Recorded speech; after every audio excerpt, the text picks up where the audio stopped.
Kia ora, Alicia. Thank you very much for having us in the kitchen here at Everybody Eats. I guess first of all, tell us what Everybody Eats is all about.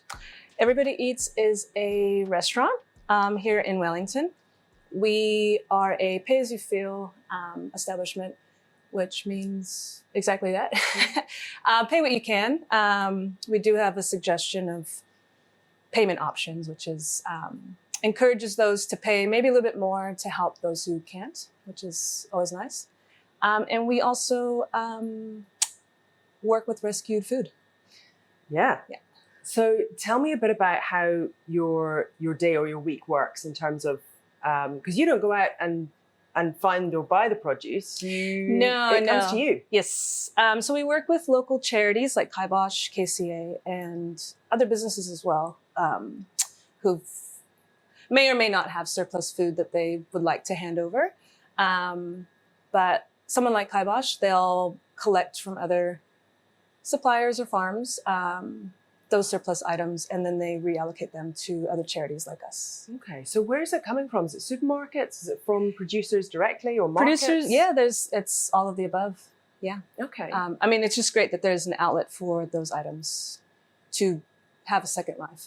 So what happens with the produce? It comes in, and I guess you get some that must be quite close to the end of its life. Yeah, it's a lot of grading the produce that comes in the moment, and quick thinking. What can I do with this item to give it a longer shelf life, or can I incorporate it into the day's set menu, which is part of Everybody Eats. We design a 3-course set menu from Sunday to Wednesday. So yeah, the rescued item on that morning, you could easily see it in the evening's menu. Wow. Yeah. So it's a pretty fast turnaround. I guess you must get a glut of certain things at certain times of year as well that are, we always get, I'm just looking at the courgette over there, we always get all the courgettes at once over a few weeks or whatever it might be. Do you get a lot of that happening where you've got a lot of one thing and you have to try and use it in different ways? Definitely. We'll see kgs of definitely a particular item. And for me, it's just a lot of research on my bus ride in, trying to figure out multiple ways to use it, and creative. Like I try not to put the pressure on myself to have to do a different thing every night. If it's worked in the past, I'll revisit it and serve it again. It's nice to kind of have that reassurance, especially in this space where the set menus are different every evening. But, like last week, we had probably broccoli on every meal for the night. And so for those who are regulars, they'll see that and hopefully enjoy it. Yeah.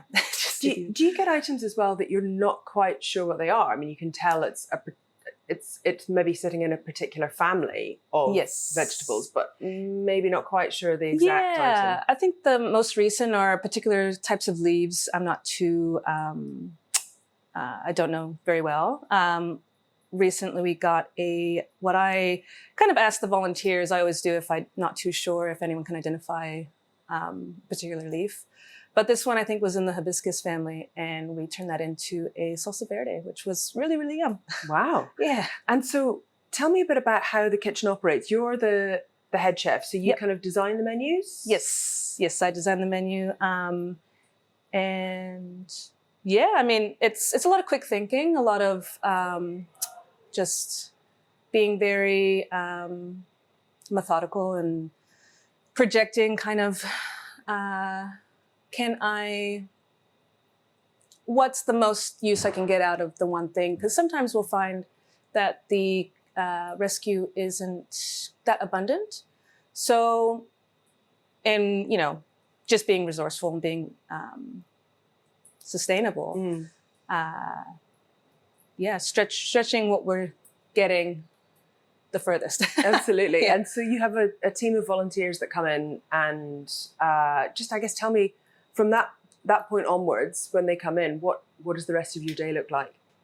So yes, our volunteer team are in from noon and 12 o'clock, and we go through the menu that I've drafted. So there's the occasional time where the menu might change ever so slightly if something's kind of come up or maybe a little bit of troubleshooting. But we'll review the prep lists, and I'll go through, health and safety and make sure everyone feels comfortable with what they're doing.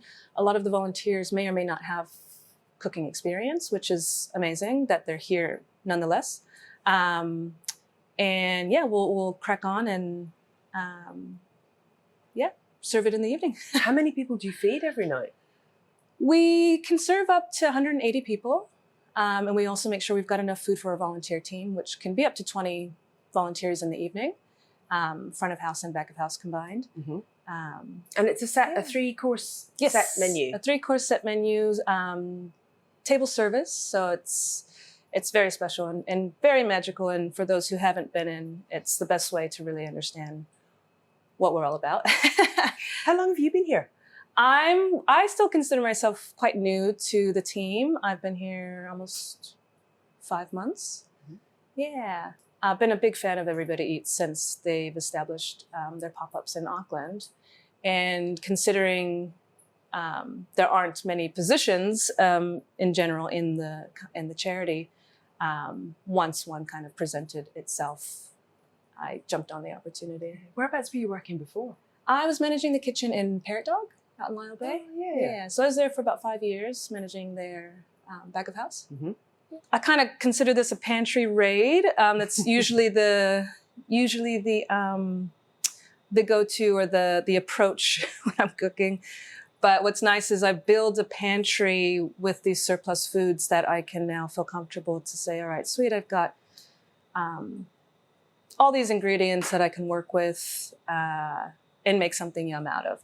We rescued some frozen peas recently from New World Willis, and we have a bit of leftover blue cheese from a private catering we've done. So if you're interested in hiring us as caterers, you know who to call. But so that is going to be a blue cheese and pea spread. I'll call it a spread. Mm-hmm. You could call it a hummus. I don't know. Mm-hmm. And we're going to grill some zucchinis who we received rescue donation from Kibosh. We're going to grill those on our flat top on the burners over here. Mm-hmm. And then to finish, we're going to just kind of blend down some toasted pumpkin seed, cumin seed, and coriander seed with a little bit of flaky salt, which is a dukkha. Mm. So together, just a nice side dish for any gathering, really. Sounds amazing. What do we need to do first and get started? Right, so what we've conveniently done already is we've whipped together our cold peas. I find cold peas stay vibrant while they're still cold, even frozen. And yeah, so we've blended that down with a little bit of dairy and the blue cheese. And what we're going to do is just pop that in this bowl. I can get you to do that. Okay.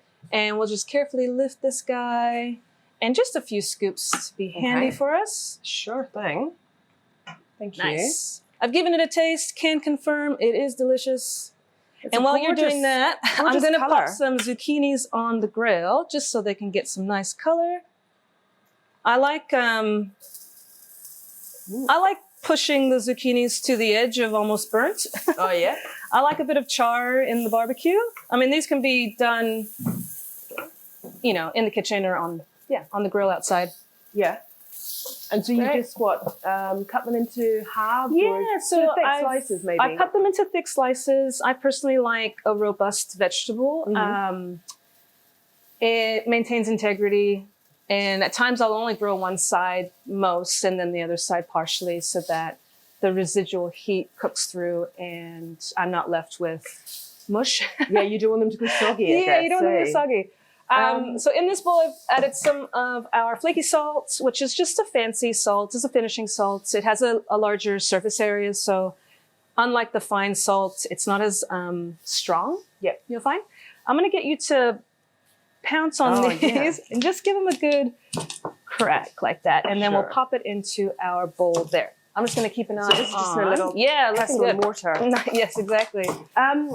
It must keep you on your toes, not quite knowing what you're going to be faced with any day. I think the initial 3 months was a big part of getting used to the spontaneous cooking and the unknown. But I think in any job, you build that routine and you build a repertoire amongst the chaos and you find your way. And if you know me, if anyone knows me, I'm pretty level-headed and pretty calm, which I think is a great way to lead a kitchen, which can be a very stressful space. These toasted seeds smell amazing. Ah, What is the benefit of toasting spices and seeds particularly? oh, you'll get the aroma, I think, is the biggest benefit. That toasty kind of nutty flavor. With, I mean, these don't have any fat really, like nuts in particular. You want to kind of extract that fat, which is nice. Those are looking great. Yeah, feel free to pop them in that bowl. More? No, those look wonderful. Nice and, and then we're going to do the same with our coriander seed and our cumin seeds. Okay. And yeah, nice. Okay. Beautiful. There we go. Okay. And the whole kind of philosophy of the kitchen is that zero waste kind of idea. We do our best. I know it's not such a black and white concept, but we have so many practices in-house that really try to really own that ethos of zero waste and reducing waste. What kind of things do you do to maximize the produce? Like I said, if I can, well, maybe a good example is broccoli, which was abundant last week. How to really stretch it or make it feel new and fresh every time you're cooking it. Or just getting familiar with the parts of the broccoli that maybe you thought, oh, I don't have to eat that part. I don't really like it. Like the stalk, I guess. The stalk, Lots exactly. People will throw that away. A lot of people throw it away. So if you peel the skin off the stalk, you can shred it, you can dice it, you can pickle it.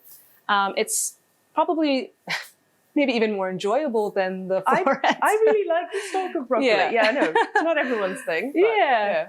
So that's a good example of just making the most of one thing.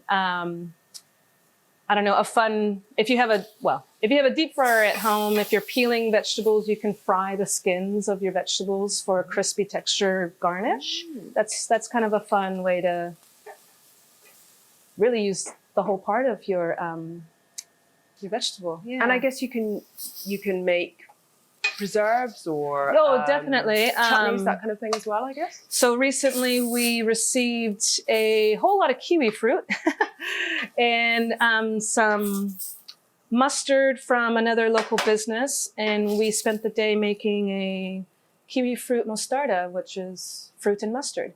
Very Italian. And what would you do with that? It's a lovely garnish, a dip, a spread for your meats, or your charcuterie board if you're having guests over. Build your pantry with your preserves, and it's less thinking on your end at the end of the day, like, oh, I've got all these pickles in the fridge, or preservatives in the cupboard. You can put on a really lovely spread with all of that. What are some of the things that kind of go through your mind when you're faced with a bunch of things that you're not quite sure, or you've got a few bits and pieces left over, and what are good ways to approach making a meal out of the leftovers, or out of things where you're not quite sure what to do with? That is one of my favorite things to do. I refer to lateral cooking, which if you look it up, it's a great explanation of just that. Like kind of borrowing from all these different cuisines and cultures and turning one thing into the next, into the next, into the next. So a really simple example of that is if you've made pasta with a red sauce one night and you've got pasta sauce left over, you can turn that sauce into, let's say, a shakshuka in the morning, where you're baking your eggs and your sauce, and maybe you've got a loaf of bread handy. And that's a very small example of transitioning one thing, or just the one pot wonder where you put everything in a pot, you put some puff pastry on the top, and you've got a lovely pie for anyone to enjoy, which I think is a great way to just use your root vegetables in your fridge. They're on their way out. We want to give them one last hoorah. Cut them down, cook them, make a little gravy, and pop it in the oven. What are some of the staples that you kind of think, if I've got these 2 or 3 things, I can always make a great meal? Oh, yeah. I'd say salt, fat, acid, heat in any variety. Sounds like a cookbook I've heard of, yes. It's a great cookbook. And to talk on that, it's just a really great way to understand how all of those things contribute to a good meal in a really approachable way, in the way she writes and explains all these things. If I've got, like I said, any types of that, like today, for example, we've got fat in our dairy. Yep. We've got salt in our lovely dukkha. We've got a little acid in our vinegar and oil finishing. Mm-hmm. And, you know, the love. Can't forget the love. We'll just grab a few of these seeds. Sure. And we'll just pop them. Sorry, I'm just going to. So we've got some more. Sorry, I'll just move out of your way. Yeah. So we've got a bunch of toasted coriander seeds and toasted cumin seeds as well. Yeah, so these were toasted at 170 for about 8 minutes. And I think the best indication of when they're done is when you can smell them in the air. Mm-hmm. And you know, sweet, my seeds are ready. They so I'm do just gonna smell grab, amazing. Yeah, they're quite nice. Yeah, it's the subtle things, little things that really. I guess they add a make nice texture. Amazing! Yeah, Too, exactly. I love a little texture in most things, especially my ice cream. Do you need me to yes, please, give these please. a bit of a... And I'll just start assembling our side dish. So you've got that pea and blue cheese. Yeah, so this is probably roughly a third blue cheese and the rest 2/3 frozen peas and a pinch of our flaky salt. So I'm just going to lie it on the base of a plate. It's such a gorgeous colour. It's beautiful. Pale It's giving mint green. summer. Yeah, it's definitely summer vibes. That's the thing as well, I guess, because it can be quite a stressful time of year for people when they're, you know, extra guests turn up or lots of people getting together and food so often is a focal point, which is so great. But it can be a tricky time of year. What's your kind of favourite summer food to cook that you can kind of stretch if you need to? I love anything on the barbecue, really, even as simple as just some sausages and vegetables like the zucchini here. So you've got the gorgeous charred we've got zucchini some slices on top there. With just a little bit of vinegar, salt and pepper as well. Those are looking great. Okay. Let's pop them in the bowl.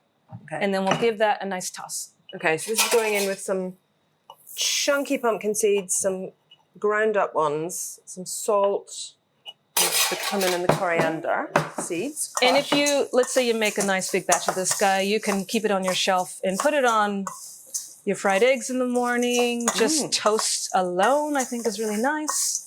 Any grilled veg. If you're a fan of Ottolenghi, he's got a lovely list of pantry items. Just like I said, just good to have handy and garnish anything with. So and then we're just going to finish our zooks with some of that. That is so beautiful. And there you go. So beautiful. Look at that. And done in almost no time as well. I see you've cut through the stalk of the zucchini. Are they good to eat, those bits? I think so. I find a lot of misconceptions with what is and isn't edible. And it's a nice like teaching moment in this kitchen too, where instinctively people might ditch the brown part of a banana, but it's actually the sweetest and it makes great for baking. I do the same with most things. I don't bother really peeling as long as they're washed. So, you know, I'm definitely a rustic cook in that sense. And I leave it to the person who's eating it. If they don't enjoy a stock or they don't enjoy something, then I guess the pressure is on them to eat. They eat their dish entirely. But yeah, I kind of embrace the whole veg. Yeah. So from your perspective, the do you get much meat, actually? Meat, fish, that kind of thing? Yeah, eggs, so dairy through the kitchen? Things that are donated that are of the meat variety, they come in frozen, which is great. And, you know, sometimes we have a lot, sometimes we don't have very much. And it's another puzzle to kind of solve is how to make the most of the meat itself. I do a lot of slow cooking, which then I can shred something and bulk it out with more vegetables and serve more people. If we're fortunate, fortunate sounds like the wrong word to use because it's surplus food, but if we happen to be, you know, get our hands on an abundance of those surplus things, then yeah, those nights can be a little bit more, we can be a little bit more generous with what we're offering as far as meat. We do a meatless Monday as well, which is nice, accommodating, well, any night we accommodate any dietary but it's nice to, just focus on a, you know, completely vegetarian or vegan menu and feel very inclusive and, you know, for our guests. What's your favorite thing to cook? Do you have a favorite? I love like comfort food. That's definitely my, my choice. You know, if I'm cooking at home, it's something quite simple. but I love Mexican food. Yeah, I love a good taco or enchilada. Huh. Yeah. And for desserts that come through when you're cooking them in the kitchen, what kinds of things do you go for? In this kitchen? Yeah. Yeah, so we'll receive a lot of fruit. So a nice fruit and custard or something baked with a nice, frosting or glaze. There's just so many. Well, here's a nice example. We received these dehydrated pineapple core mints recently, which, like, okay, what do I do with that? But kind of just substitute it. Instead of dried dates, I used the dried pineapple core and made a sticky pineapple cake. So just kind of, like I said, that lateral cooking where you know one thing and how can you kind of morph and transform the things that you have around you. And I always say, I may not have everything I want, but I've got everything I need to really make it work. So if people are in a position this summer and they're having to use up the leftovers, maybe people don't have an awful lot of money to buy food this year as well, what are some of your top tips before you unleash your creativity and things? Follow your heart. Stick to the things that you like. There's a lot of pressure, I think, around the holiday time to entertain and, cook. But less is more, keep it simple. I think we generate a lot of waste when we think we've got to really go all out and impress. But, stick to things that you're confident in doing and you feel really proud of. And there's no shame in that. Yeah.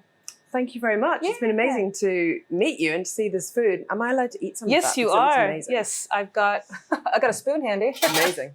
You can eat anything with a spoon, pretty much. Definitely. I reckon. So it's so amazing. I'm going to try the end of the zucchini because I've never had that before. I need to get some of this dukkha on as well.